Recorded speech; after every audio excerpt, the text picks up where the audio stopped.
मंगलम भगवान वीरो मंगलम गौतम गणि मंगलम कुंद कुंदार्यो जैन धर्मोस्तु मंगलम सर्वमंगल मांगल्यम सर्वकल्याणकारकम प्रधानम सर्वधर्माणां जैनम जयतु शासनम जैनम जयतु शासनम। वीतरागी देव शास्त्र आत्मार्थी का रास्ता अलग ही जाति का है। आत्मार्थी की सोच एकदम अलग जाति की है, इसलिए घबराना मत। सुन करके घबराना मत। मार्ग तो ऐसा है, जिस दिन भी आपको सुख मिलेगा,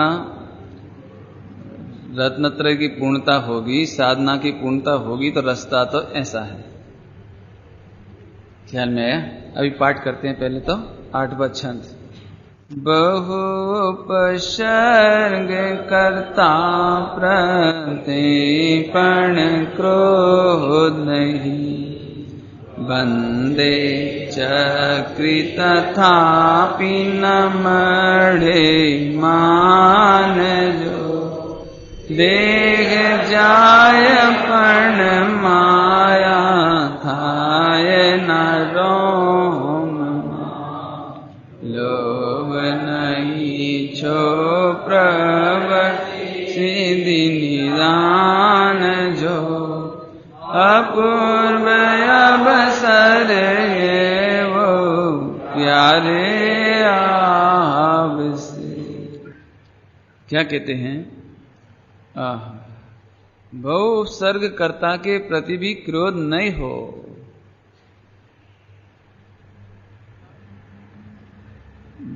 बहुत उपसर्ग करने वाले के प्रति क्रोध नहीं हो। ये थोड़ी बात समझना आप थोड़ा, इसका मर्म क्या है।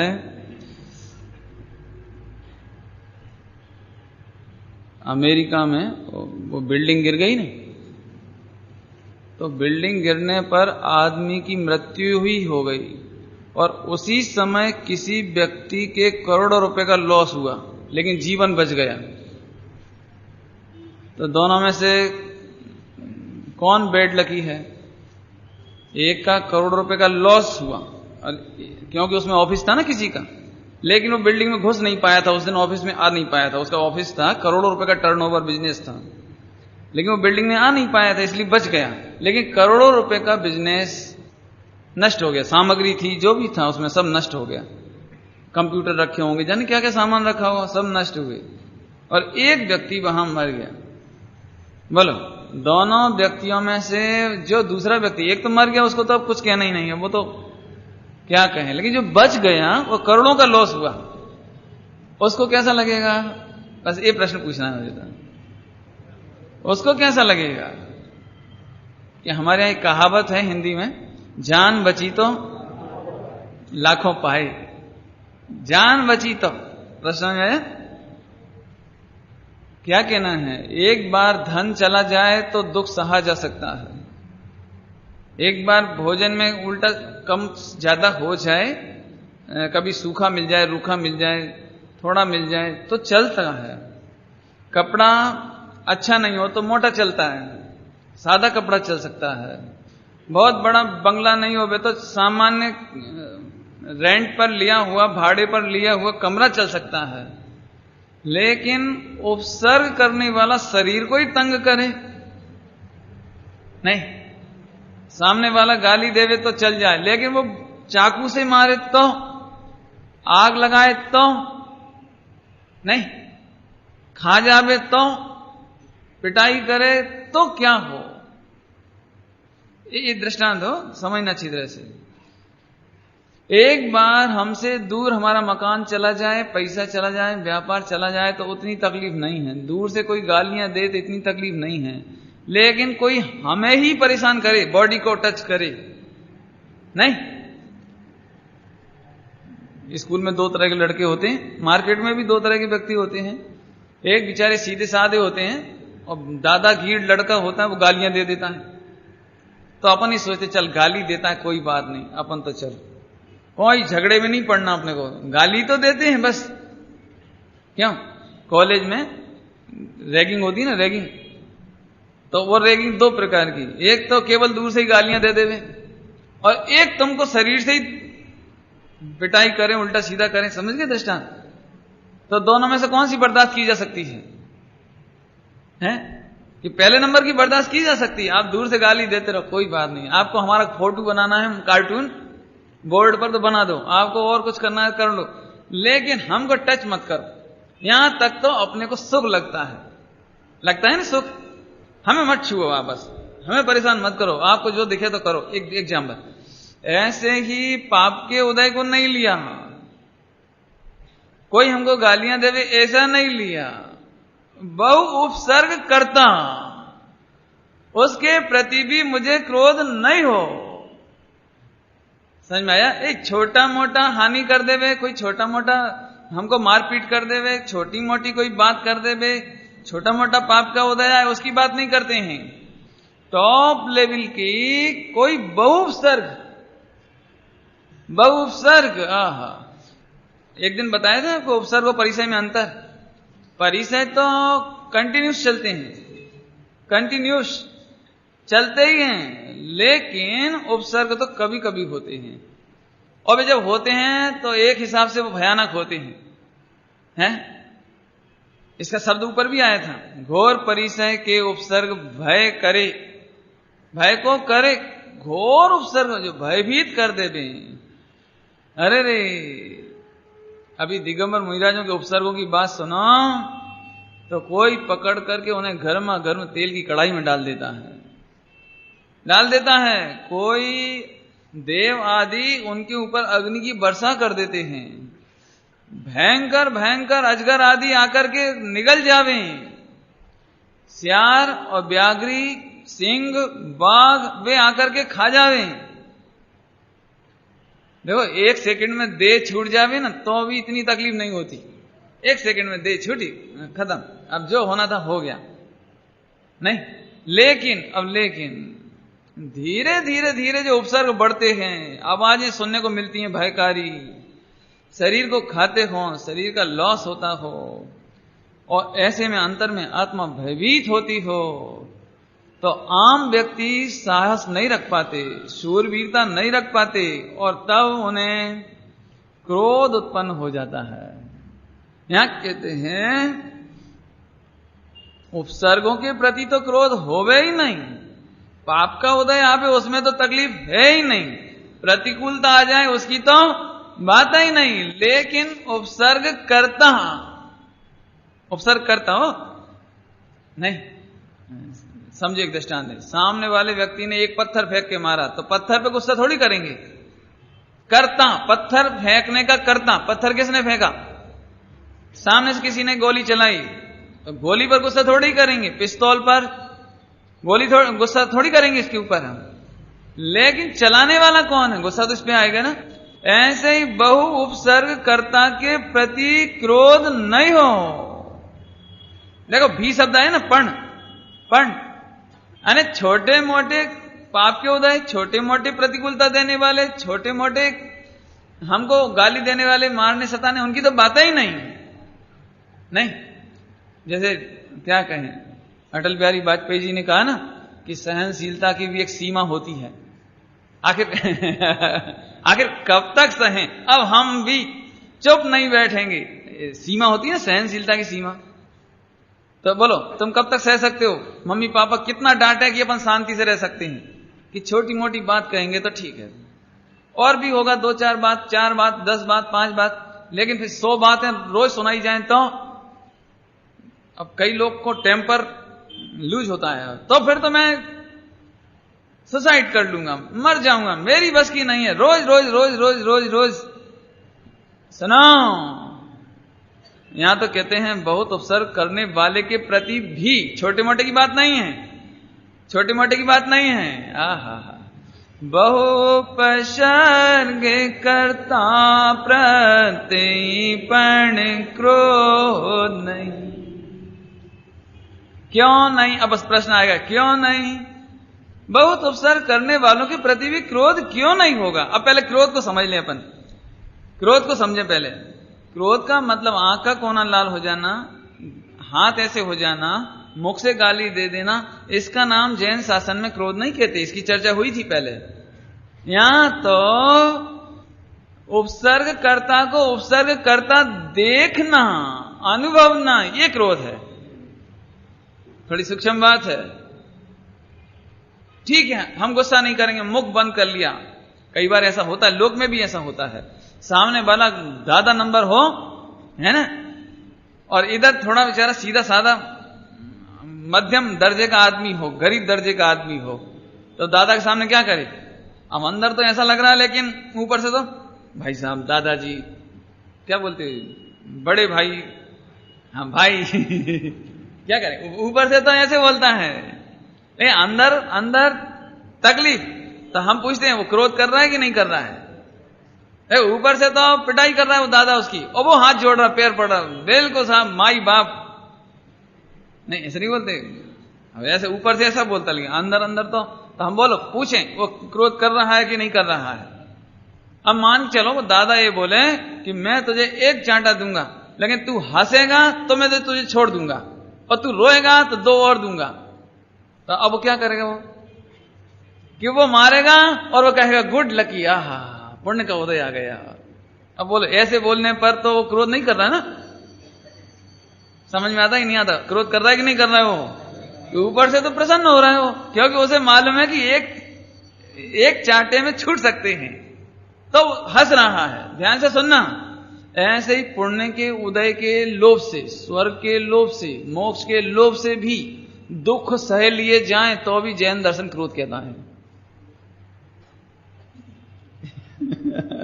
फिर से एकदम एक बार में तो सुन ही नहीं पाए हो कोई पीछे वाले, तो फिर से सुनना, सभी लोग अलर्ट हो गए, क्योंकि क्रोध की परिभाषा समझाई जा रही है।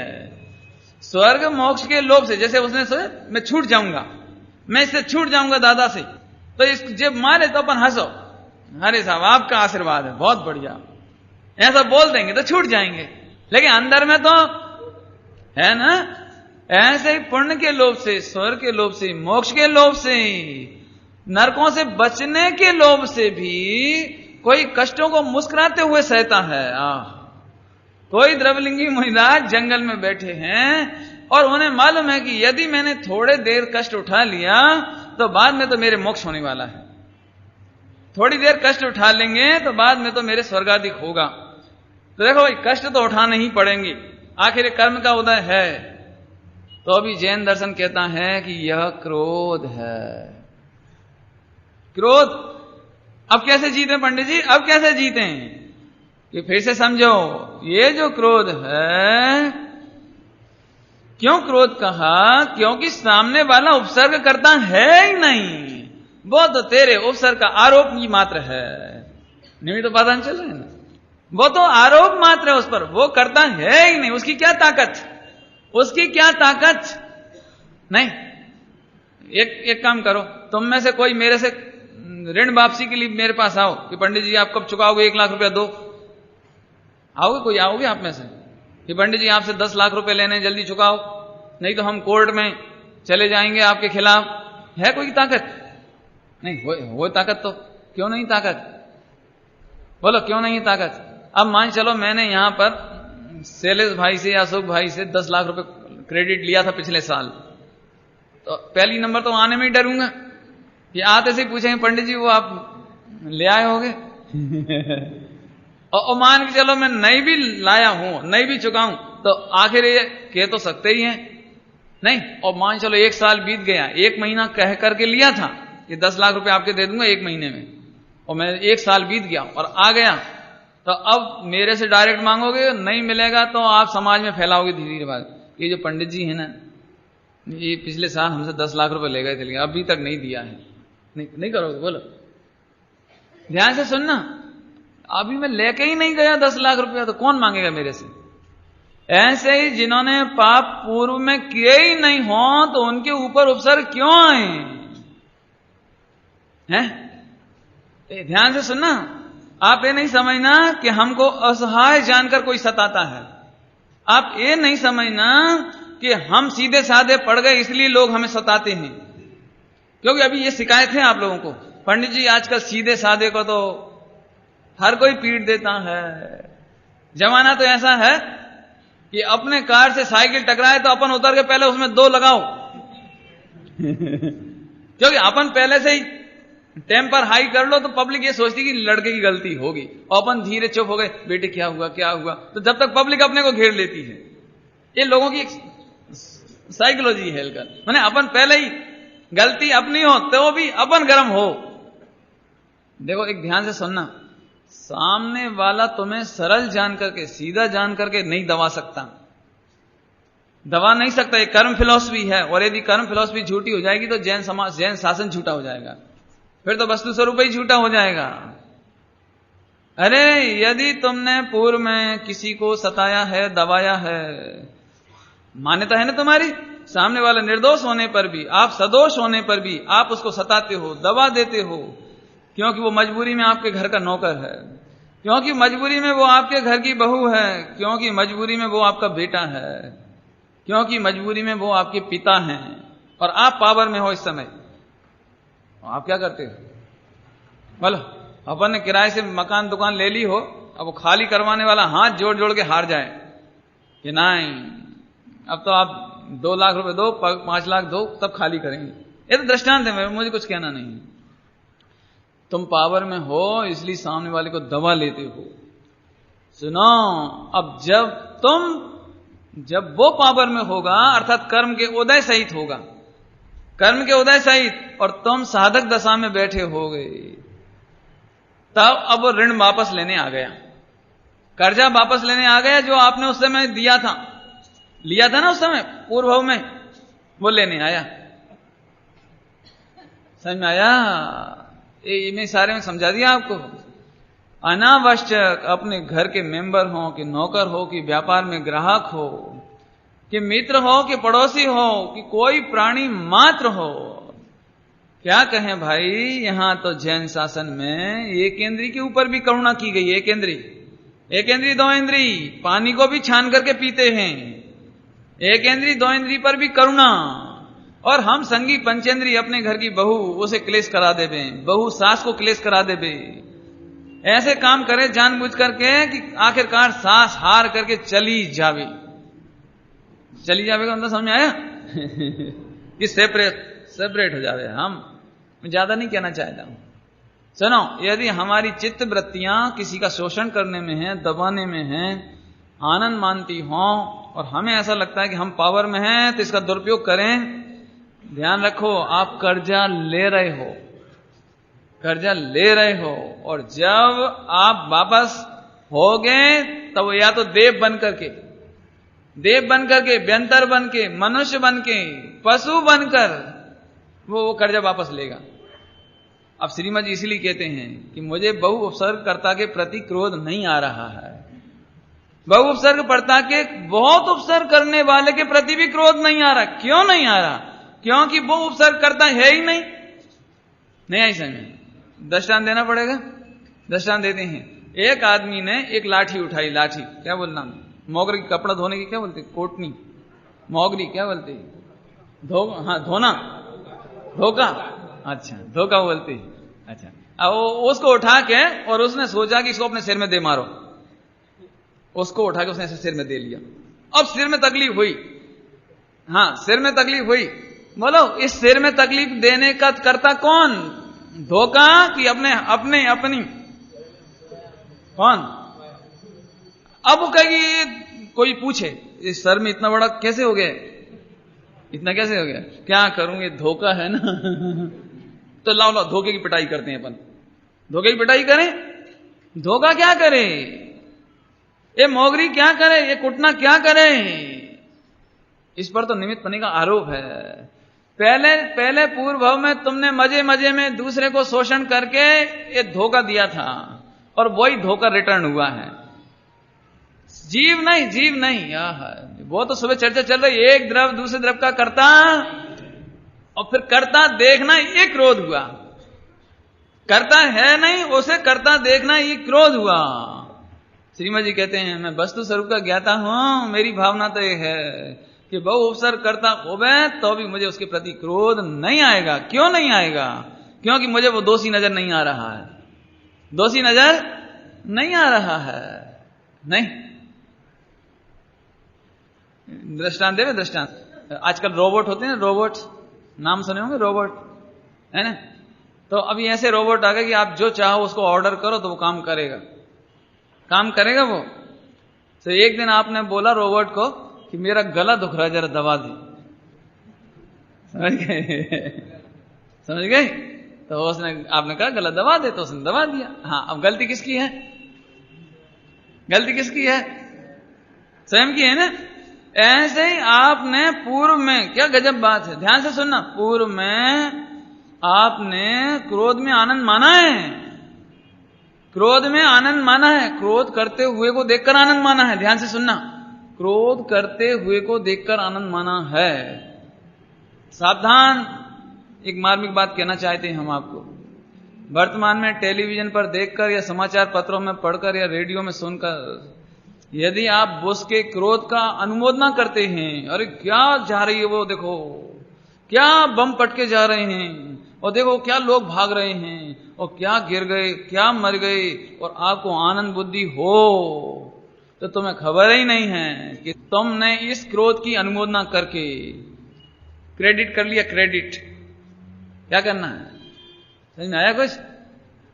अब क्या होगा? अब वो आएगा समय, अब उदय आएगा, अब तुम ऐसे परेशान हो गए, तुम भागते नजर आओगे, तुम दुखी नजर आओगे, तुम पीड़ित नजर आओगे। ध्यान से सुनना, पहले तुमने जो एक मांग की थी, डिमांड की थी, चाहत पसंद की थी, अब ये उसी का उदय है, उसी का उदय है। अब क्या करना है बोलो? ये अब उदय तो आएगा, उदय तो आएगा। तुमने जितने पाप बांधे उनका उदय तो आएगा। अब क्रोध करें कि नहीं करें, कि क्रोध करने पर यह नतीजा होगा कि फिर क्रोध होगा तो फिर कर्म बंधेगा, और फिर कर्म बंधेगा तो फिर वो चैन नहीं टूटेगी। और दूसरा यह है कि ठीक है भाई, इस बार तुम आ गए हो तो मैं शांता पूर्वक आत्मा के आनंद के वेदन पूर्वक, एक क्रोध का भाव आत्मा के वेदन पूर्वक, आत्मा के अनुभव पूर्वक मैं समता धारण करता हूं। मैं तुम्हें क्रोध का करता नहीं देखता, उपसर्ग का करता नहीं देखता।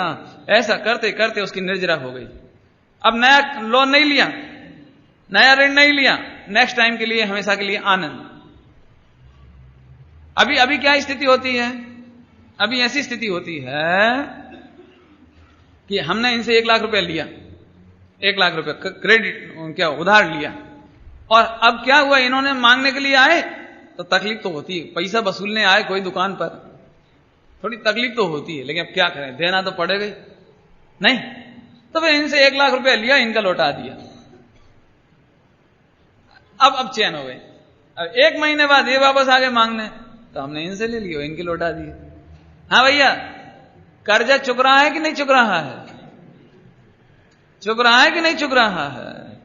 ऐसे ही पहले हमने क्रोध में आनंद मान करके, क्रोध में आनंद समझ में आ रहा है कुछ नहीं? हे, मेरे को इतना जबरदस्त क्रोध है, बच के रहना थोड़ा। ये काय का आनंद मान रहे तुम? अहंकार काय का हो रहा है? क्रोध का नहीं, लोग में नहीं करते। अरे मेरे से क्रोध से तो अच्छे अच्छे थर थर कांपते हैं। ये काय का आनंद? क्रोध का। बराबर? सुनो, ये क्रोध हुआ तो इससे कर्म बंद हुआ, कर्म बंद हुआ तो कर्म उदय में आए, उदय में आए। अब आपने फिर क्रोध किया, तो फिर क्रोध करके उसका कर्जा तो गया, लेकिन एक नया लोन हो गया। नेक्स्ट टाइम फिर उदय में आया। अब फिर तुमने कर्म बांधे, तो ये चैन तो कभी नहीं टूटने वाली। अब चैन तोड़ने का एक उपाय है कि मैंने इन्हें गाली दी, इन्होंने गाली रिटर्न कर दी, तो अगली बार मत दो। अब हमारा क्या सिस्टम है कि हम गाली देते हैं, फिर वो गाली देता है। अच्छा, तूने ऐसी गाली दी, फिर गुस्सा करके फिर गाली दी, तो क्रोधा से फिर उसने गाली लौटा दी, और फिर अपन ऐसे करते रहो तो मोक्ष कभी हुआ? सुनो, सामने वाले ने गाली वापस कर दी, छोटी, अब नहीं दो, अब मत दो, शांत बैठे रहो। 1 2 3 4 5, कितनी गाली देगा वो? आखिरकार तो वो हार कर चला ही जाएगा, चला जाएगा ना। ऐसे ही एक बार आत्मस्वरूप को जानने के बाद ये जो गलती हो रही है मेरी ही गलती थी, इसकी गलती नहीं है, मेरी ही गलती थी ना। एक बार तो सुनना पड़ेगी और शांत आत्मा का आवेदन करते करते करते उसकी निर्जरा कर दी। अब नया कर्म नहीं बांधा, नया कसाय नहीं करी, नया क्रोध नहीं किया, परिणाम ये निकलेगा कि अब आप मोक्ष में चले जाएंगे। बहुत सरल है। बोलो, अपन ने कोई गलती की हो, पापा डांटे तो उतना बुरा नहीं लगता अपने को। आता है पापा पर क्रोध आता है? क्यों? पापा ने 1000 रुपया दिया और 1000 रुपया तुमने फाड़ दिया ऐसे, तो पापा ने पिटाई की, पापा पे क्रोध आता है कि पापा क्यों पीट रहे हैं? नहीं आता ना। क्यों नहीं आता? कि गलती तो मेरी ही थी। जैसे मान के चलो हमने गलती नहीं की, वो पीटे कोई तो गुस्सा आता है, बराबर। लेकिन यहां तो अनादिकाल से हमने गलती की है, तो ये कर्म के उदय आए हैं, तो उपसर्ग आए हैं, बराबर। गलती अपनी दिखाई दे तो गुस्सा नहीं आएगा। इनवाइट तो हमने किया है इन कर्म के उदय को, नहीं। एक दृष्टांत देता हूं मैं आपको। कई लोग ऐसे होते हैं कि यदि उनसे लड़ाई झगड़ा नहीं हो तो उन्हें बोर हो जाते हैं, उन्हें भोजन ही नहीं पचता, माने उनकी नेचर हो जाती है, नेचर, लड़ाई झगड़ा एक नेचर हो जाता है। ये सच्ची बात है। हमारे गांव में एक ऐसा आदमी था कि वो पड़ोसी से मुकदमा लड़ता था। 60-60 साल के थे, 60-60, 70-70 साल की उम्र इतनी थी, मुकदमा चलता था 20-25 साल से। तो एक दिन एक पड़ोसी मर गया, पड़ोसी। तो सबसे ज्यादा ये रो रहा था पड़ोसी। हम सब लोगों ने उससे पूछा कि तुम इतना क्यों रो रहे हो? आज तो तुम्हें खुश होना चाहिए, ये रोज मगज पच्ची करना पड़ती थी, मुकदमा चलता था, अच्छा हुआ मर गया, तुम तो खुश हो। तो बोला, अब मैं किससे मुकदमा लड़ूंगा? ये बिल्कुल नेचर होती हो, आदत। ये तो मैंने एग्जाम्पल दिया, ये बिल्कुल है ऐसी बात। लड़ने का मौका नहीं मिले तो कई बार महिलाएं कहती हैं ये तो बस लड़ने का मौका ही ढूंढते हैं, नहीं, घरों में नहीं होता ऐसा। ध्यान से सुनना, मैं जो बता रहा हूं ना एग्जाम्पल, इसके माध्यम से ये कहना चाहते हैं कि जिनकी वृत्ति लड़ाई झगड़े की है, राग द्वेष करने की है, क्लेश करने की है, और वे मौका ढूंढा करते हैं, इसका गारंटी से फल नरक है। क्योंकि नरक में एटमॉस्फेयर है, नरक में लड़ाई झगड़े का वातावरण है, और वहां आप 24 घंटे झगड़ा करो ऐसा बिल्कुल माहौल है। 4 गति में 3 गति में नहीं है ये मौका। अब क्यों आई तकलीफ? क्योंकि तुम्हें क्रोध का वातावरण पसंद है, क्रोधी लोग पसंद है, क्रोध करना अच्छा लगता है। अच्छा, सही बताना, आपका कोई भाई, सगा भाई, आपका कोई मित्र बिल्कुल सीधा साधा हो, कोई उसे डांटे वो चुपचाप रह जाता हो शांति से, और वो किसी को गाली ना देता हो, झगड़ा नहीं करता हो, तो आप में से ऐसे कितने लोग होंगे जो उसे अच्छा कहते होंगे? हाथ खड़े करने से अपन कहते ये तो बिल्कुल लल्लू है। लल्लू समझते नहीं आपके यहां? नहीं, ये तो बिल्कुल, ये क्या समझ आया? इसका क्या मतलब निकला? इसका मतलब ये निकला कि तुम्हें क्रोधी लोग पसंद, क्रोधियों को आप बहादुर मानते हो, क्रोधियों को बहुत जोरदार अच्छा वीर पुरुष मानते हो। और यहां उल्टा मार्ग है, हमने शुरुआत ही ये की थी, उल्टा मार्ग है यहां। तो ऐसा है, हालांकि लोग आलोचना करते हैं गांधी जी की, कि गांधी जी को किसी ने एक थप्पड़ मार दिया है ना, तो गांधी जी ने उससे कहा, भाई ये तो अभी न्याय नहीं हुआ, ये तो न्याय नहीं हुआ, एक तरफ मारा आपने, इधर उधर मारा। नहीं, गांधी जी के नहीं, समझ नहीं, एक इस तरफ दिया हो तो ये तो पक्षपात हुआ, आधे कोई पुरस्कार मिला ना इधर। तो गांधी जी तो ऐसे थे, एक गाल मारो तो आप एक चांटा और इस पर भी मारो। लोगों को बुरा लगता है, मैं जानता हूं, लेकिन मोक्ष मार्ग इसी का नाम है कि बहुत उपसर्ग कर्ता के प्रति भी मुझे क्रोध नहीं हो। क्रोध नहीं हो का मतलब समझ गए? मैं उसे कर्ता नहीं देखता हूं, वास्तव में इसका कर्ता तो मैं स्वयं हूं। व्यवहार हो, व्यवहार अभी बताए थे ना, धोखा, तो धोखा इस सिर फोड़ने का कर्ता नहीं है, वो तो मैंने ही नहीं, मैंने स्वयं बुलाया है। कैसे बुलाया? बुलाने का तरीका समझ में आ गया? बुलाने का तरीका, क्रोध में आनंद मानकर, क्रोधियों को अच्छा मान करके, क्रोध के वातावरण को अच्छा मान करके। नहीं, कोई क्रोधी आदमी हो और कभी उसकी पत्नी बच्चे सब लोग चले गए हों, 2-4 दिन के लिए फ्री हो घर में, तो सबसे ज्यादा बोरियत महसूस होती है। वो कहता है दिन नहीं कट रहा है, मेरा दिन नहीं कट रहा है, पूरा घर खाने को दौड़ता है। पत्नी बच्चे हों तो थोड़ा बहुत नहीं, हाँ, माहौल की बात है। इसका मतलब तुम माहौल चाहते हो, एक क्रोध को इनवाइट करना है, ये समझाया हमने आपको। अब फिर से सुनो, ये तो परम समता का मार्ग है। परम समता के मार्ग में बहुत उपसर्ग आने पर भी बहुत उपसर्ग करने वाले को दोषी नहीं देखना, ये साधना है, ये साधना है, ये मोक्ष मार्ग है। आपको अन्याय लगे तो पूछना हो, मैंने तो अपने तरीके समझाया आपको। आपको अन्याय लगे कि नहीं साहब ये तो फिर बड़ा कठिन काम है, सुनो इससे भी बड़ा कठिन काम है। नरकों में क्या करोगे, तिरंज गति में क्या करोगे। और सबसे बड़ी बात है कि सामने वाले की गलती ही नहीं है, गलती तो अपनी थी, दूसरे को क्या कहें। अब इतना हो सकता है कि नई गलती मत करो, बस नया क्रोध का अनुबंध मत करो, क्रोधियों की अनुमोदना नहीं करो, पापियों की अनुमोदना नहीं करो, क्रोध करने का हर्ष मत करो। नहीं, ये थोड़ा थोड़ा कहा, आप मान माया लोभ में भी यही समझना। नहीं, मायाचारी और लोभ का बताएं। मायाचारी का, आपका लड़का हो इंजीनियर या डॉक्टर हो या कोई बढ़िया IAS कमिश्नर कुछ हो और काफी घोटाला करता हो, नंबर 2 इधर से उधर, इधर से उधर, सीमेंट में राख मिलाता हो, डैम गिरे चाहे सड़क गिरे चाहे कुछ हो, ऐसा करता हो, समझ लेना थोड़े में नंबर 2 का कोई काम होता हो लड़के के द्वारा, आपके जमाई के द्वारा, रिश्तेदार के द्वारा, मित्र के द्वारा, और हो सकता है वो 25-50 साल तक सक्सेस भी होता रहे और झोंपड़ी से महलों में पहुंच जाए, करोड़ों अरबों की संपत्ति हो जाए उसके पास, और ये भी हो सकता है कि सारी दुनिया उसकी तारीफ करे। लेकिन तुम अपना लड़का होने पर भी मत करना, क्योंकि ये मायाचारी का निमंत्रण है। ये मायाचारी का निमंत्रण, जैसे क्रोध का निमंत्रण बताया ना आपको, ऐसे माया का निमंत्रण है। फल क्या होगा? फल कि तुम्हें कभी भी रत्नत्रय की उपलब्धि नहीं होगी, नहीं होगी, नहीं होगी। पकड़ में आई बात? अभी ये बहुत होता है, अरे साहब हमारे लड़के की क्या बताएं, इतना इंटेलिजेंट है, इस समय उसका नंबर 1 चल रहा है इंजीनियर में, और बड़े बड़े मंत्री उसके चक्कर काटते हैं, बड़े बड़े लोगों से उसके फोन आते हैं। आप अनुमोदना मत करना, हम फिर आपको स्पष्ट कह रहे हैं, आप क्रोध की अनुमोदना नहीं करना, मान की, माया की, लोभ की अनुमोदना नहीं करना। क्यों? क्योंकि ये फोकट का पाप है, फोकट का पाप। फोकट समझते नहीं? फ्री ऑफ चार्ज नहीं आया समझ में।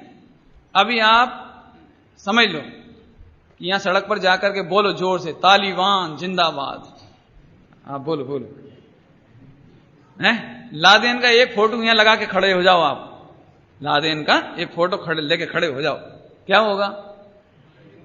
हाँ समझ गए ना? इसको कहते हैं फ्री फोकट का पाप।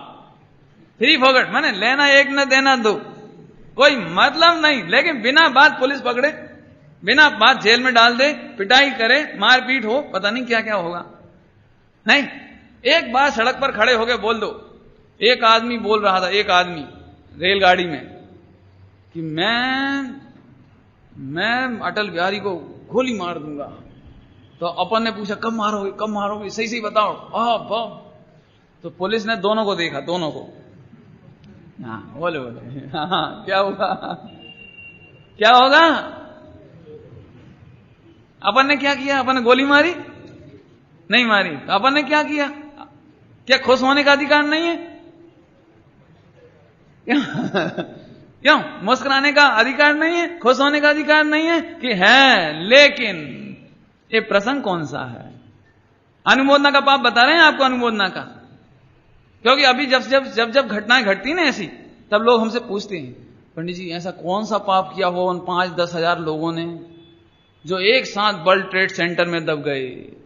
ऐसा कौन सा पाप किया हुआ 4.5 से लोगों ने जो हवाई जहाज के रूप में वो टकरा करके नष्ट हुए, ऐसा कौन सा पाप किया होगा कि जिन जिन लोगों ने आज हवाई जहाज को टकराते हुए देखकर प्रसन्नता मानी, देख देख देख, इस एंगल से देख, इस एंगल से देख, देख देख, और जो देखने में आनंद माना है, तुम्हें अच्छा लगा ना, अच्छा लगा ना, ये इंसिडेंट अच्छी लगी ना आपको, ठीक है, अब इसी इंसिडेंट के शिकार आप हो गए। जैन दर्शन है और जैन दर्शन, ये कोई हिंसा करें, गाली देवें, मारपीट करें तो क्रोध नहीं कहते, तो मात्र क्रोध नहीं कहते, यहां तो तुम्हें देख करके अनुमोदना हुई, अच्छा लगा, उसको भी क्रोध कहते हैं। देखो मैंने आपको बहुत मार्मिक बात बताई है, आप फ्री फोकट का पाप ऐसा बहुत करते हो, बहुत, कोई पाप करे और अपन प्रसन्नता, अरे वाह क्या साहब इतना बढ़िया अधिकारी बना है कि मिलावट की चीजों को पास कर देता है, और 10,000 25,000 तो ऐसे ही आ जाते हैं उसके पास। ऐसे पाप तो बहुत होती है मार्केट में, नहीं होते मिलावट की चीजें। 70-80% दवाइयां मार्केट में नकली, और सिवाय कमीशन से चलती है, कमीशन समझ गए, डॉक्टर का 40% कमीशन, 25% कमीशन, इससे चलती है। कितनी परसेंट? 60 से 80 चल रही हैं, बेधड़क चल रही हैं। क्यों चल रही हैं? कौन चला रहा है इन्हें? और उनमें अपने ही हैं लोग, और फिर अपन उनकी अनुमोदना करते हैं, अरे पंडित जी हमारे लड़के के पास बहुत सुख संपत्ति है, बहुत सुख संपत्ति है, खबर ही नहीं पड़ती।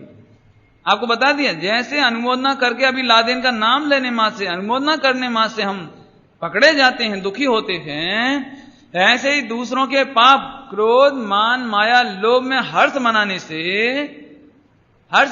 से पूरा उतना ही पाप होता है जितना उसे हो रहा है, उतना ही होता है, उतना ही नहीं। और कर्णानुयोग से बताते, कर्णानुयोग से मान के चलो हमने सामने वाले को क्रोध करता हुआ देखा और आनंद आया हमें, ठीक है ना, क्रोध करता हुआ देखा और आनंद आया, तो तुम भी ऐसा आनंद चाहते हो ना। अर्थात सामने वाले भगवान आत्मा को, जीवराज को क्रोध में, विभाव में धधकते हुए देखकर तुम्हें आनंद आ रहा है। एक भावी सिद्ध क्रोध की अग्नि में जल रहा है, कसाई की अग्नि में जल रहा है, तुम्हें आनंद आ रहा है। सुनो, यही रिफ्लेक्ट होगा अब तुम्हारे ऊपर भी इसका रिएक्शन, इसी का कर्म का उदय तुम्हें भी आएगा। तुम भी भगवान आत्मा होने पर भी तुम भी कसायों की अग्नि में जलोगे। एग्जाम्पल देने पड़ेंगे। आप में से ऐसे बहुत सारे लोग हैं जिनका शरीर स्वस्थ है, पत्नी अनुकूल है, बच्चे अनुकूल हैं और सब ठीक ठाक है, व्यापार ठीक ठाक है, इसके बावजूद पता नहीं क्यों टेंशन में है कोई के पास उत्तर इसका? है कोई उत्तर? बाहर में सब अनुकूल और अंदर में चैन नहीं, नींद नहीं आ रही है, घर में सब अनुकूल है स्त्रियों के लिए सब, फिर भी अपने आप परेशान। सास से परेशानी नहीं है, पति से परेशानी नहीं, पैसे से, खाने से कोई परेशानी नहीं, फिर भी अपने आप में सोच सोच के परेशान कि मेरा ऐसी इमेज होनी चाहिए और मेरे अनुकूल ऐसे होना चाहिए और ऐसे होना चाहिए। ये बिना बात, और मेरी ये बात आप नोट कर लो, ये 90% केस है। सर्व अनुकूलता होने पर भी कोई आदमी दुखी क्यों है? क्यों है? क्योंकि तुमने विभाव में जलते हुए जीव को देख करके आनंद माना है। माना है? अब तुम भी विभाव में ऑटोमेटिक जल रहे हो। उपाय क्या है? कि अब एक ही उपाय है कि आज के बाद क्रोध, मान, माया, लोभ में आनंद नहीं मानना, करने में आनंद नहीं मानना।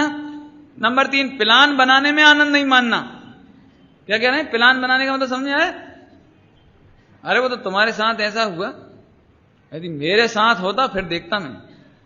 अरे लेकिन तुम्हारे साथ हुआ ही नहीं, तुम क्यों देखते हो? नहीं कि यदि आज मैं अटल बिहारी की जगह होता तो मुशर्रफ को गोली से उड़ा देता, लेकिन तुम नहीं हो उसकी जगह पे, नहीं हो ना, तुम क्यों प्लान बना रहे हो बेफिजूल में? नहीं। कॉलेज के विद्यार्थियों में यह काम बहुत होता है, बहुत, क्योंकि वहां 99% तो गप्पे मारते हैं और दूसरा कोई काम है नहीं। गप्पे समझते हो? 4 लड़के खड़े हो जाएंगे, कि मैं रेल में जा रहा था बिना विदाउट टिकट, WT जा रहा था, इतने में TC आ गया और फिर मैंने ऐसा कहा, फिर वो माना ही नहीं, आखिरकार 500 रुपये लग गए। यार तू तो मूर्ख है, तेरी जगह मैं होता ना। अब देखो है ना ये फालतू बात, है ना फालतू बात। इसका क्या मतलब कि तुम उसके WT मैंने विदाउट टिकट जाने की तो अनुमोदन कर ही रहे हो, लेकिन उसकी जगह तुम होते तो क्या करते। और फिर अब मैं भविष्य में जाऊंगा तो कैसे बचूंगा। तो प्लान किस पक्ष में सोच रहे हो आप, भगवान बनने के पक्ष में कि मायाचारी के पक्ष में? हैं? नहीं, क्यों, क्या कहें भाई, इस तरह जीव को खबर ही नहीं पड़ती। सुनो, ऐसे जीवों को अपूर्व अवसर समझ नहीं सकेंगे।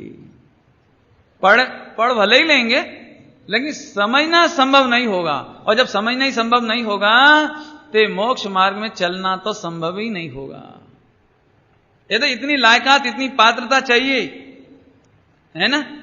हाँ, ये मूड मार्ग सांभड़ों में आई ना बात अभी, कितना आया। अरे टाली स्वच्छंद, गुरुओं की बात सुनो, अनुकरण करो न टाड़ी स्वच्छंद। स्वच्छंदता को टाल करके, स्वच्छंद माने जो तेरे मन में आ रहा है सो करते। अभी हमें क्या लगता है, ईमानदारी से बताएं तो जिनवाणी सुनने के बाद हमारे वो क्रोध मान माया लोभ की प्रवृत्तियों पर चोट नहीं पड़ती। प्रवचन में हम ये सुनना चाहते हैं कि हाँ पंडित जी आप ये कहो कि मैं तो क्रोध मान माया लोभ कसाय का करता हूं ही नहीं, मैं तो मात्र ज्ञाता दृष्टा खरे खर भगवान छू बस। और आप क्रोध मान माया लोभ पर अटैक मत कर देना, बिल्कुल नहीं। हमारा तो पहला अटैक उधर ही है, हम तो पहले ही नंबर 1 कहेंगे। क्यों? क्योंकि तुम भगवान बनने जा रहे हो। बाबूजी युगल जी इतनी अच्छी बात कहते हैं, जो जिसको पराय माल पर मजा आता हो, है ना, पराय पर पदार्थों में आनंद मानता हो, पर पदार्थों में रुपया पैसा आदि में ऐसे पर पदार्थों में आनंद मानता हो, पर को अपना मानकर अपराधी बनता हो, और ऐसे जीव को सम्यक दर्शन नहीं होना चाहिए। क्योंकि सम्यक दर्शन हो जाएगा तो अभी तो संसार में ही ऊधम है, नहीं समझ आई, अभी तो संसार में अभी तो संसार में ही हलचल है, ऊधम है, तूफान है। फिर बाद में सिद्धालय में ऐसे अपराधी लोग पहुंच गए तो सिद्धालय में क्या करेंगे बोले? नहीं, एक समय था ना कि जब अपराधी लोग राजनीति में वो साधु वर्ग में नहीं जाते थे, बिल्कुल नहीं जाते थे, लेकिन अब मान चलो राजनीति में चले गए, तब राजनीति का कुछ गड़बड़ हो गई ना पूरी। ऐसे साधु वर्ग में समझना, और ऐसे यहां समझना कि यदि ऐसे अपराधी लोग कि क्रोध मान माया लोभ तो छिपा के रखो, मैं तो भगवान हूं तो भगवान छू बस, और सुबह दुकान पे जाए तो फिर वही 4 4 4 4 4 4 नहीं, और मंदिर में आए तो हाँ हूं भगवान छू। कि देख ये तू एक नए सिरे से एक नई मायाचारी कर रहे हो तुम, और इसका नुकसान तुम्हें है, तुम्हारी पात्रता ही नहीं आएगी। बहुत कड़क लग रही होंगी ये बातें। यदि बेसिक परिवर्तन ही नहीं होगा तो फिर काम कैसे होगा। लोगों को क्या लगता है अभी पिछले वर्षों में कि अध्यात्म माने बस चर्चा करो, बस अध्यात्म माने बातें करो सुनो बस, करो सुनो बस, और फिर अपने आप एक दिन अपने आप पंडित जी अपने आप नहीं। हमने एक भाई से कहा कि पानी छान के पिया करो, रात्रि भोजन मत किया करो। पंडित जी आप समझते नहीं हो, जब हम अकर्ता ज्ञाता का अनुभव करेंगे तो वो तो ऑटोमेटिक हो जाएगा, सब ऑटोमेटिक हो जाएगा। तो मैंने कहा मुझे तुम तकनीक बताओ, जो टेक्निक कौन सी है जिससे अपने आप हो जाएगा। जैसा तुम्हें ये मालूम ही नहीं है, कभी तुमने जन्म जिंदगी से देखा ही नहीं पानी का छन्ना, तो जैसे ही सम्यक दर्शन होगा तो वो ऑटोमेटिक कपड़ा कैसे आ जाएगा ये बताओ बस।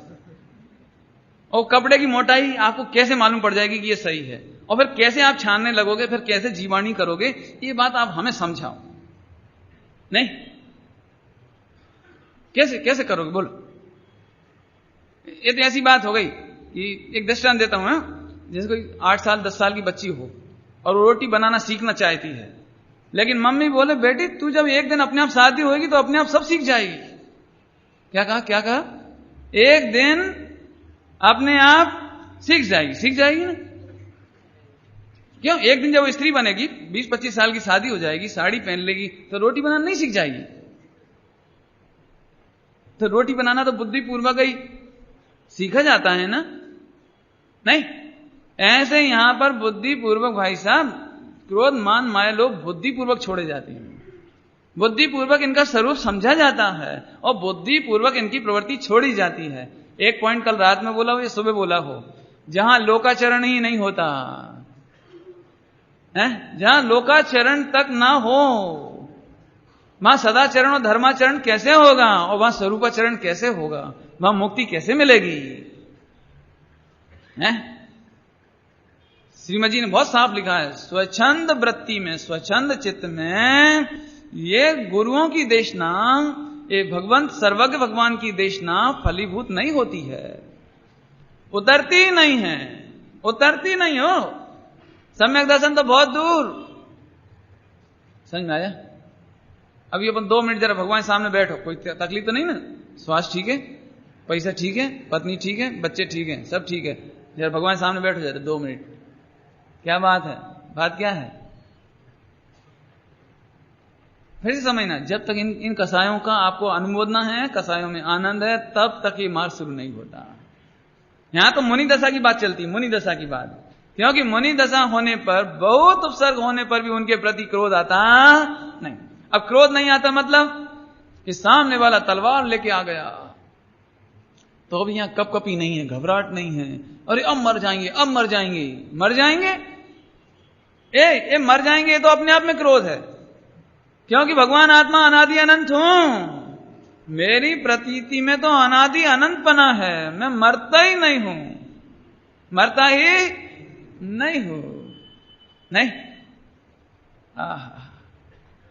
क्यों? दृष्टांत दे रहा हूं, दृष्टांत। शैलेश भाई, 1 लाख रुपए के शेयर हो आपके पास, 1 लाख रुपए के, तो फाड़ सकते हो उन्हें? फाड़ सकते हो कि नहीं?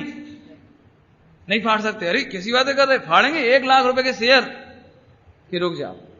दूसरे दिन आपने अखबार में पढ़ा कि जिस कंपनी के शेयर है वो बाइंड अप हो गई है, वो गई क्या कहते हैं, बिल्कुल भाग गया वो पैसा खा के, हो बिल्कुल चला गया, बोले है ही नहीं, अब कुछ नहीं उसका। अब क्या करोगे उस 1 लाख रुपए के कागजों का? क्या करोगे बोलो? इतना ही फर्क है, बस इतना ही फर्क है। ऐसे ये शेयर को हम समझते थे ये शेयर कर रहा है हमारे साथ, सुख दुख का नहीं, शेयर नहीं समझते, पार्टनरशिप, ये हमारे सुख दुख का साथी है। हमारे सुख में यदि कोई सहयोगी है तो ये है, लेकिन अब हमें मालूम पड़ गई इसकी कंपनी फेल हो गई इसके चक्कर में अनंत बार नरक निगोद में गए हैं। लेकिन ये बहुत धोखेबाज है, धोखेबाज है। एक रत्ती सुख नहीं मिलेगा, एक अंश सुख नहीं मिलेगा इससे। जब अच्छी तरह से हमने जड़ और चेतन्य भिन्न है ना, दोनों का नक्की नक्की हो गया, भेद विज्ञान हो गया, अब उन शेयर को फाड़ दे कोई तो कोई तकलीफ नहीं। फिर एक बात कहोगे आप गौरव से कि साहब हमारे बच्चे बहुत करोड़पति बाप के बेटे हैं। बोले क्या? कि लाख रुपए के शेयर से खेलते हैं। नहीं, अब बच्चे खेलें तो आपको कोई तकलीफ है कोई तकलीफ? अब कोई तकलीफ नहीं। क्यों? कि ये किसी काम के नहीं है। ऐसे ही बहु उपसर्ग करता ज्यादा से ज्यादा होगा तो जो फ्रॉड पार्टनर है नहीं जो धोखेबाज पार्टनर है उस पर तकलीफ करेंगे। हम तो अपने एयर कंडीशन में रहते हैं, हम तो अपने स्वयं द्रव्य, स्वयं क्षेत्र, स्वयं काल, स्वयं भाव, ऐसे एयर कंडीशन में रहते हैं। वहां तक तो आज तक उपसर्ग गए नहीं। वेद विज्ञान की बात है, वेद विज्ञान की बात नहीं। बोलो क्यों? तुम्हारे बाल कोई उल्टी सीधे काट दे तो कैसे लगेंगे जिमी? कैसे लगेंगे? हम नहीं कटवाएंगे। लेकिन रुक जाओ, बालों की कटिंग होने के बाद जो बाल इतने इतने उसके पास रह गए, अब उसका तुम क्या करोगे? अब वो उनको आड़े काटे की ऐसे करे, क्या करे? तुम्हें क्या तकलीफ है? देखो, जब हमसे न्यारे हो गए ना ये बाल, तो वो क्या कहलाता? नाई, सैन, क्या कहलाता है? कटिंग मास्टर है, बार नाई, कोई भी नाम रख दो। अब उसको वो क्या करे? अपने क्या तकलीफ? अपने क्या तकलीफ? कोई तकलीफ नहीं। ऐसे ही जब देह हमसे न्यारा है ये जान लिया, हाँ बोलिए, अब देह का क्या होए कि बहुत उपसर्ग होने पर भी देह जाए तो जाए, दे कटे दे सूखे जो होए सो होए। लेकिन अब तो मुझे एक आत्मा इतना प्रिय लगा कि आत्मा में परिणति ऐसी रम गई कि देह की खबर नहीं पड़ती।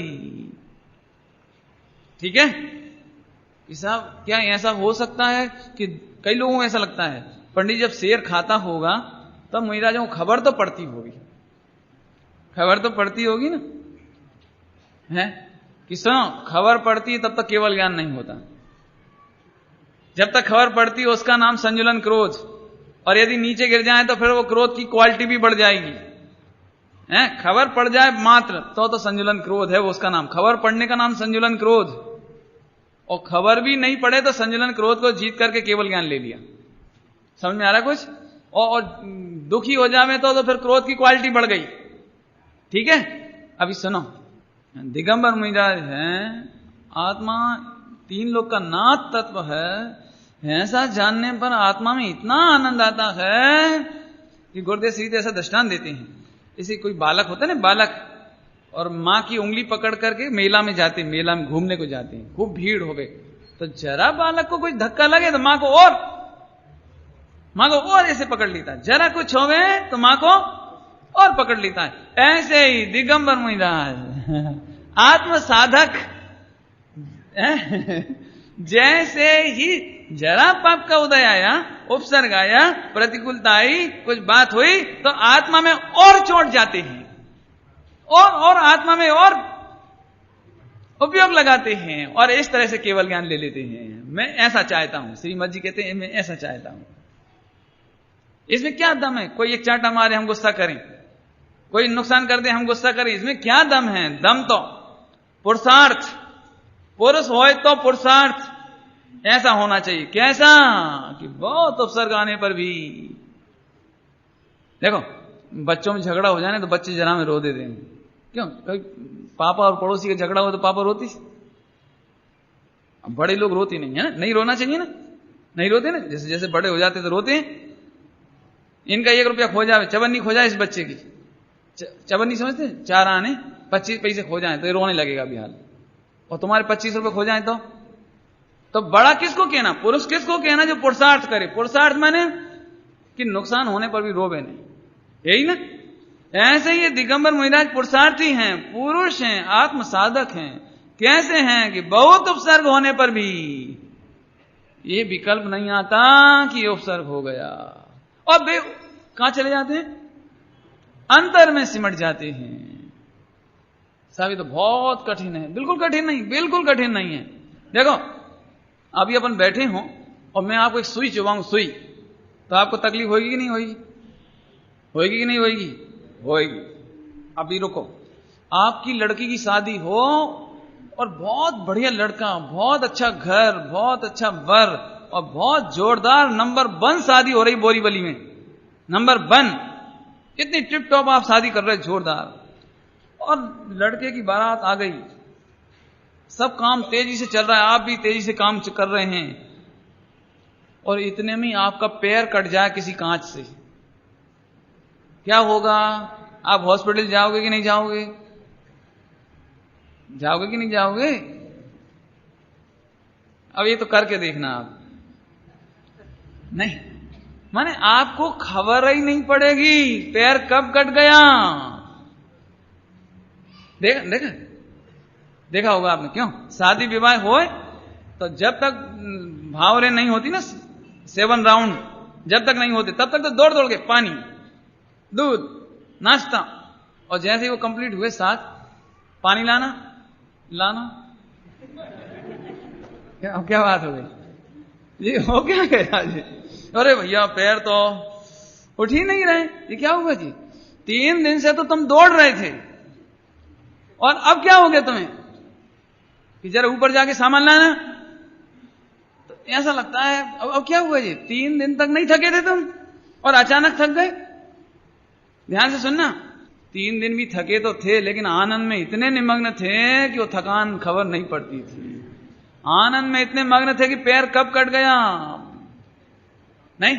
समय शिखर जी जाते हैं, समय शिखर जी तो उतर के आते ना तब मालूम पड़ती है, अरे इधर भी लग गई, इधर कांटा चुभ गया और इधर ऐसा हो गया और इधर छाला पड़ गया, और अब आपसे कहेंगे जरा नीचे चलना, जरा नीचे, नहीं, अब बस की नहीं। क्यों नहीं है? क्यों? जिस समय चोट लगी थी, पत्थर लगा था, जिस समय तुम गिरे थे या कांटा चुभा था, तब तुम कहां थे?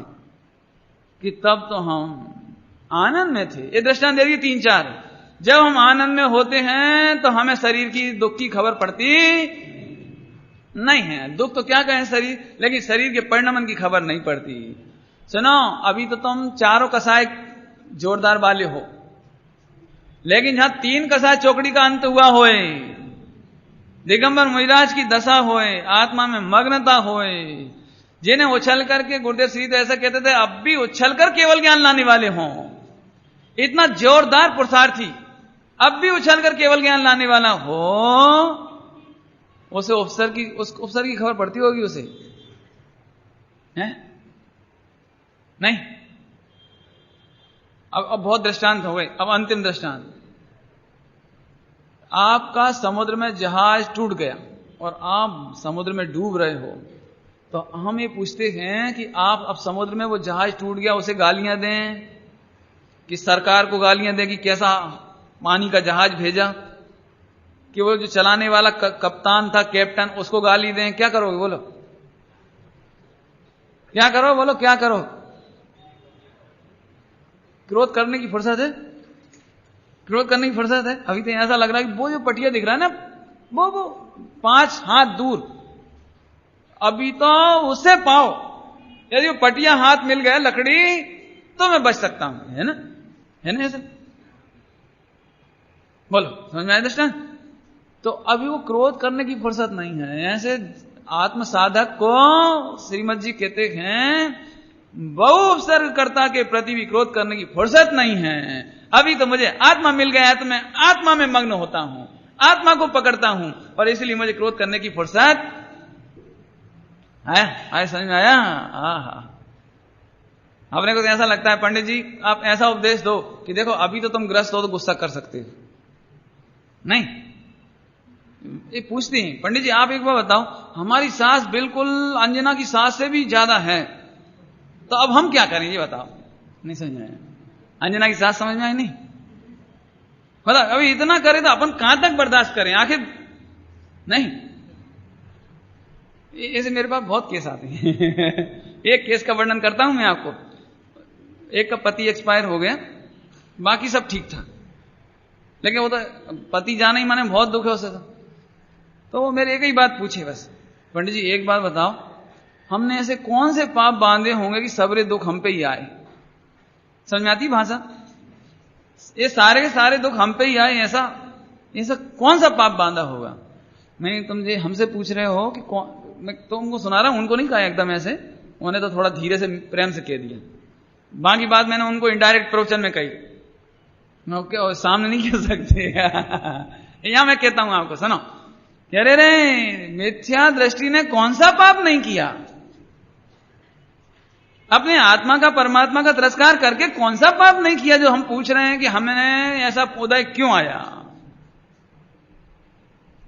जहां पारसनाथ भगवान 3 कसाय चौकड़ी के अभाव वाले हों और 7 दिन तक उन पर उपसर्ग हो सकते हैं, तुम पर तो नहीं हुई ना? अंजना को 22 बरस तक परेशान होना पड़ रहा है, तुम्हें तो नहीं होना पड़ा ना? है? अंजना जंगल जंगल गर्भवती दशा में घूमना पड़ रहा है, खाने के ठिकाने नहीं, कपड़े के ठिकाने नहीं, सेवा करने वाले के ठिकाने नहीं, तुम्हें कौन सा पाप का उदय आया है? बोलो। सीता को अग्नि में कूदना पड़ा, तुम्हें कौन सा पाप का उदय आया है? पांडवों को दर दर की ठोकरें खानी पड़ी, कौन सा पाप का उदय आया तुम्हें? बोलो। हमें तो जरा पाप का उदय आ जाए तो ऐसा लगता है हम बहुत पाप के उदय में घिर गए हैं। लेकिन ध्यान रखो, मिथ्या दृष्टि को तो इससे भी अनंत गुना आवे तो कम है। और आता है, वो आता है, नरक में आता है, निगोद में आता है, पेड़ पत्ते बन के आता है, जाने कहां कहां आता है। सुनो, कोई भी मनुष्य में लाख बड़ा से बड़ा उपसर्ग आ जाए तो भी मत घबराना, धीरज नहीं छोड़ना, सत्य नहीं छोड़ना, स्वानुभव नहीं छोड़ना, आत्मा का विश्वास नहीं छोड़ना। सारा जगत मुझे त्रास देवे तो देवे, क्यों? क्योंकि मुझे मालूम है कि यदि इस त्रास की निर्जरा, कर्म की उदय की निर्जरा अभी नहीं होगी तो निगोद में होगी, पेड़ पत्ते बनकर होगी, केंचुआ बनकर होगी, इल्ली बनकर होगी, और तब मैं होश में नहीं होऊंगा। अभी अभी हो रहा है, बहुत अच्छा है, बहुत अच्छा है। इसलिए आप बिल्कुल क्रोध रूप मत परिणमित हो। बहुत बहुत सस्ते में काम हो रहा है, बहुत सस्ते में काम हो रहा है, ये तो खबर नहीं पड़ती है। ख्याल में आया? हा हा हा। अब एक लाइन हुई, बहु उपसर्ग कर्ता के प्रति भी क्रोध नहीं। बाकी 3 लाइन का अर्थ आप निकाल लेना। नहीं मैं तो देखो आज ही सोचा था कि 1 घंटे में 4 पंक्तियां कर दूंगा मैं। नहीं, 16 तारीख हो गई, नहीं तो 8 छंद तो कम से कम कंप्लीट होने चाहिए इसके। नहीं तो 21 दूनी 42 दिन, नहीं बड़ा कठिन है काम। बहुत बहुत विचारना। मैं इतना कहता हूं आपको, देखो श्रीमद जी आपको अच्छे लगते हैं, उनकी ये रचना अच्छी लगती हो, दिगंबर मुनिराज अच्छे लगते हो, जैन शासन अच्छा लगता हो, और सबसे आखिरी बात अपना आत्म कल्याण अच्छा लगता हो, तो आप ये मत सोचो कि हम जंगल में जाकर उपसर्ग जीतेंगे। आप छोटी मोटी प्रैक्टिस घर में रिहर्सल करने लगो। क्या कहा? क्या कहा? नहीं समझ में आई? ऐसे घर में तो बहुत छोटी छोटी बात है, इसे क्या दम है? एक मच्छर खा गया तो मच्छर पे गुस्सा नहीं करो। कई लोग तो जो स्वाध्याय नहीं ना, अपने बच्चे, जैनियों के बच्चे मंदिर नहीं आते हो, स्वाध्याय नहीं करते हो, तो अजैनों जैसी हरकत। जैन बच्चे हो, मच्छर आया, पंडित जी अपन क्या कर सकते हैं? ऐसा नहीं करना। ये छोटी मोटी बातें तो कोई वैसे भी एक बात तो है, विश्व में अभी सबसे ज्यादा संतोषी समाज यदि है तो जैन समाज ही है। ये बात जरूर है कि अपन घर में शेर बन जाते हैं, ये अलग बात है